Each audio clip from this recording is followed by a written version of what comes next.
strategy. That strategy is important, and every team member, so consider a football field. You are attacking and suddenly the goalpost is moved from one to here. What will happen? Your all the forward, middle and backward, everything will shift. So as the goalpost is changing, you will have to change your strategy, you will change your direction, you will change your SOPs as well. Now for changing the SOPs, how many times what is the general time we take if there is a modification to the SOP? If it is a small change, maybe 2 days, 3 days. If a single department is involved, multiple departments involved, maybe 1 week, 2 weeks. Now with every event like this, if you want to change your goalpost, if you want to change your SOPs, how fast you can do it. So what is important is this last line, each team member knowing their role and what they are supposed to do. So when the goalpost is changing, each individual team member will know what to do. There need not be individual feeding to the team members. So that is what is important. So in the risk mitigation, you can just plot internal and external risk. Now this IMD warning was a external risk, beyond control. There would be some internal risks which you can take care of by increasing your inventories and so on. Now in managing risk, there are several things. I'll just go quickly on this, because all of this is some or the other way will affect you. Now, in diversity, these 2 points have come after the COVID. So, geographical diversity. Most of us have the imported products for 2 reasons. One is quality, and second is price. You get the duty benefits, so for exports it becomes cheaper than domestic suppliers and so on. But keeping the L1 to L4 suppliers always, you can treat it as your insurance premium, because that is important. Otherwise, in such times, your local suppliers may not be able to give you the product. Then the multi-tier visibility. So whatever you are doing, your sales forecast, in certain industries, the accuracy would be about, say, 80%, 85%. But if you go to sectors like FMCG, accuracy is 40%. So what good is that sales forecast for you? Nothing. Take a case of restaurant. कभी सोचा है restaurant वाला आप जाओगे, बटाटे का भाजी बोला तो 5 मिनट में तैयार होके कैसे आता है? I'll give you another example. Supply chain, you think in terms of a vada pav vendor. Station के बाहर एक छोटा सा ठेला लगा के वड़ा पाव वाला वड़ा पाव बेचता है. I am going on to Hindi because it is easier to explain in Hindi. Vada pav वाला वड़ा पाव बेचता है, तो उसमें क्या क्या फैक्टर्स सप्लाई चेन एंगल से इन्वॉल्व होते हैं? 1, perishable item. 2, shelf life. Shelf life of vada pav may be 1 day, but वो 5 मिनट के बाद ठंडा होने के बाद कोई खाता नहीं है. So practical shelf life is 5 minutes. जब आप आ रहे हो तब आपको मिलना चाहिए. So deliver time to delivery is not more than 2 minutes, 3 minutes. So what is that vendor doing to maintain his supply chain continuity? So उसके जो penultimate stages है, they will be in different stages. He will have to keep ready. बटाटे का छील के, boil करके छील के रखना पड़ेगा. देन उसका सब्जी बना के रखना पड़ेगा. उसका जो आटा रहता है वो बना के रखना पड़ेगा. There are several steps in the manufacturing. So all of that will have to keep, and then the analysis of the demand. वो पूरे दिन का एनालिसिस करता है. मेरा दिन का 1000 वड़ा पाव बिकता है. 1000 वड़ा पाव में से सुबह between 7 to 10 I sell about 400. शाम को 5 बजे से रात को 9 बजे तक मैं 500 बेचता हूँ. बाकी बीच वाला पीरियड में सिर्फ 100 वड़ा पाव जाता है.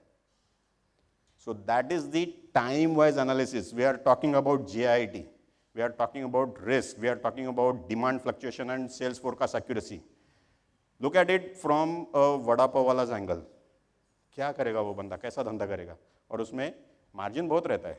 Any food items there is 400% margin. That's a different thing. So you can keep the inventory, some inventory will go turn bad, that all is okay. But the delivery time, 2 minute में वड़ा पाव सामने आया, counter पे पैसा दिया तो उसको गरम गरम वड़ा पाव मिलना ही चाहिए. So these are the things where you will, तो अभी उसको वड़ा पाव वाले को पीछे बटाटा भी खरीदना है, कितना खरीदना है, कितना स्टॉक रखना है, सेफ्टी स्टॉक कितना रहेगा, कब वड़ा पाव ज़्यादा बिकता है, कब कम होता है. So all these things will come in picture. So coming back again to the industrial environment, so when you are plotting your lead times, and there is a variation, the second variation, the third variation, the fourth variation, what do? So earlier the supply chain was working on, say, cycles of 24 months forecast, then 12 months, then broken down into 3 months where first month is fixed and second and third month is fluid, and so on. Nowadays, supply chain is working with every event. There is one event, you realign your supply chain. Don't wait for month end and go for the next month. By that time, everything is gone. So you get a spectrum. Now with this, every spectrum, you have to adjust your safety stock. Safety stock is nothing but your variation in lead time. So your demand goes up, your quantities go up, your safety stock will change because safety stock is maintained in number of days, not in quantity. So your safety stock will change. The forecast is down, it will change. There is a lead time increase in your delivery, the safety stock will go up or down. So what you do is, for attacking all this, we have maintained one supplier matrix. Now, the second point, supply scalability, is the most important thing because imported is cheaper, domestic is expensive. So what we normally do, 80-20, 90-10, we say the percentage and we keep on buying. Suppose you are giving orders to L1, L2, L3, and so on. What is important is supplier scalability. In the time of need, what is the scalability option with the supplier? Today I am purchasing 100 tons a month. Tomorrow can he give, if I require, can he give 1,000 tons a month? So that point is very important here. Rest is history. They have been there for ages. So what are the decision-making lead indicators? One is global, all these issues, domestic, farmer strike, Mumbai lockdown, so on. Event effects is inventories, lead time, cost, and even availability. And then mapping the events and adjusting your safety stocks. That is how you can manage your continuity of the supply chain. Thank you.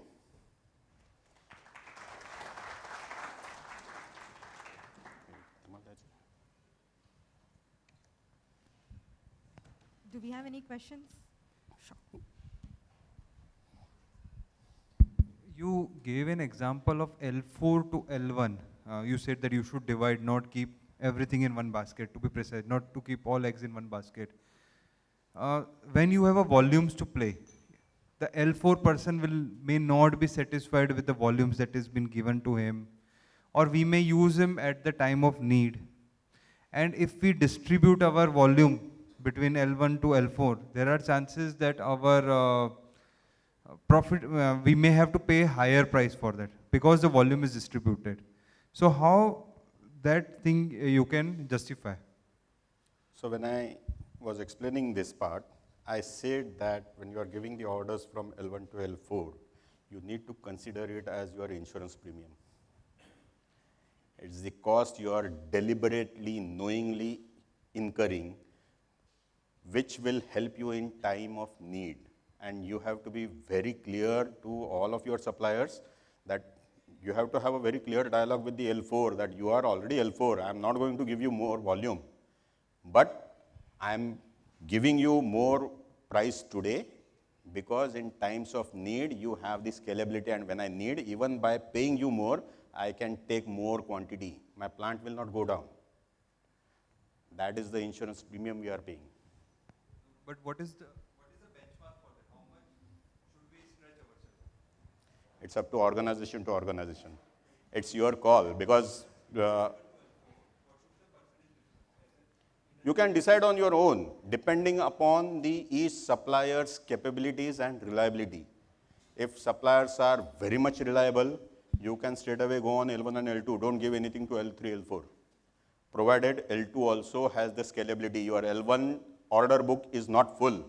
If your L1 is at 100% capacity booked, then you necessarily go to L2, necessarily go to L3. Depending upon how much order book, their capacity is booked. They are manufacturing 100 tons and selling 100 tons, out of which you might be taking 50 tons, 60 tons. He is not going to be helpful for you in time of need. So you will have to switch on to L2. That's your insurance premium, L3, L4, depending upon what is the band of the availability of the product. That is important. Yeah, thank you. I am having the question where you have put 10% as supplier scalability credential. So we understand right this moment the ways it's a VUCA world and uncertainties are there, and every company is moving towards resilient supply chain. So this 10% is, let me out of this OTIF and other parameters, to understanding the scalability is a need. So do you think this 10% is the right percentage to define the supplier potential and the need of, like you also told right this moment, it's act as a insurance premium for any organizations. So that's something. So I think 10% is something which, whether So it is 10% short or 10% is the weightage for Yeah, I talked about its the weightage, vendor rating. yes. Okay, so weightage is only 10%. It's not the 10% price you are paying. No, I'm talking about weightage Yeah. only, but it may be something 10% okay when before COVID, but when post-COVID, we are more conscious about the having a robust supply. So the scalability may be something beyond 10% or something, might be depending upon again organization to organization, but the organizations which are mostly depending upon raw materials, particular products, specialized engineer product for their production, it varies. It may increase more than 10%. It will change according to the industry and your supplier base. Now for Apcotex, one of my raw material where the supplier is producing 9 KT, 3 KT is selling in domestic market, rest 6 KT is compelled to export at a lesser price than the domestic price because it does not have the storage facility. So in such scenarios, my L1 will have huge capacity, so I may not decide to go even to L2. So that 10% is hardly anything for me. It does not affect any of the calibrations. So if your suppliers, again, the order book, the same principle will apply depending upon that, how risky that supplier is. That will define you want to keep it at 10% or make it 1% or make it 50%. It's your call. It's not sacrosanct. Absolutely. Yes, sir. If you have a single supplier for a product, then how, this will not be able to be feasible. Correct. So, what do you suggest in that kind of scenario? Okay. So for single supplier, your entire operations are dependent on him. It's your duty to safeguard him. So forget about your plant, you will have to safeguard your suppliers also. So you have to ensure, so first of all, we also have one of the product which is imported and which is single source. And the alternate source is like 50% more price. So एक product 100 rupees में है तो दूसरा 150 में. We have straight away increased our physical inventory to 120 days. We can't take chances. At least my 1 quarter of the operations is safeguarded. So, another aspect is like in a government procurement or a PUCs, we are generally have to go to L1. We cannot go to L2, L3 kind of. So, how do you? So the same questions, your risk mitigation plan. Now, in the government bodies also, you have a risk mitigation plan, right? The sustainability of the operations, the business continuity plans are also there. So you need to ask the question in those platforms, what is our company ready to do? If we are only dependent on L1 and suppose tomorrow L1's factory is going down, do I close my operations? The question actually is that be all the segment of the supply chain professionals are here. Yes. Multinational, transnational, private, government, etc. Supply chain arena as such is having the same sense of working operations and all the aspect, including the sourcing and other characteristics. Correct. Question is that private multinational is having their SOP. It is also said that the entire government of the business is running on the ethical basis, self-declaration basis, under the regulatory mechanism defined by different entities. Now the government is also like you only, but because of the public procurement policies, involvement of government money, public money throughout in the Western country as well as India, they are having the very hard boundary rule. True. Because of the very proprietary process, observance of proprietary process in the policies. They think that others want to take the undue advantage of by way of the collusion, which is a general syndrome. Now it means you are having the discretionary approach to capitalize for your need fulfillment. That is not permitted anywhere for this. Risk mitigation plan is something looks like very good by the way of English, structured processes, scalability, and giving a large number of jargon for doing the purpose. But when it comes to the practical solutions of meeting the need fulfillment, which is the primacy part, they are having now the agility. They have given us the options and modality to pursue this. But the question is, in this dearth of the supply country, most of the item is not available here. So his question is under that condition, whether the question of having any price margin or any sort of premium insurance paid. It is a question of survival. Forget about the growth characteristic. Correct. So is there any defined formulation? Is there any alternate strategy? Because nothing works when the resources are scarce, when we don't have the manufacturing base, we don't have the sensitivity to go scaling for this. Most of us still, government is putting a lot of money for the private sector, for the multinational, for the government itself, to give the manufacturing thrust to India. Correct. But nobody is interested. Maximum is interested in trading, etc. Yes. So as you are a supply chain expert, and actually his question is, do you have any strategy plan or any alternative solution so that he can capitalize and take a resolution aspect on his problem? Because normally it emerges, sir. So what is important here is how the organization, so be it PSU or government body or the private body, what is the goal you are seeking at? So if your goal is supply chain continuity of your operations, then either of these things you will have to do. Either you go to L1, L2, L3, L4 and mitigate your risk, or don't purchase from L2, L3, L4, only purchase from L1 and increase your inventory also to 120 days. So there are different options based on how you look at your targets and what are the boundaries within which you need to work. Those boundaries will define your strategy. It's not sacrosanct. It is not fixed for industry A and industry B, you just copy and it is done. It is not like that. So you will have to decide, because every industry, within industry, every manufacturing company, depending upon their size, products and everything, these will change. So there are n number of options you can exercise, which is best suitable to you for your management as a company.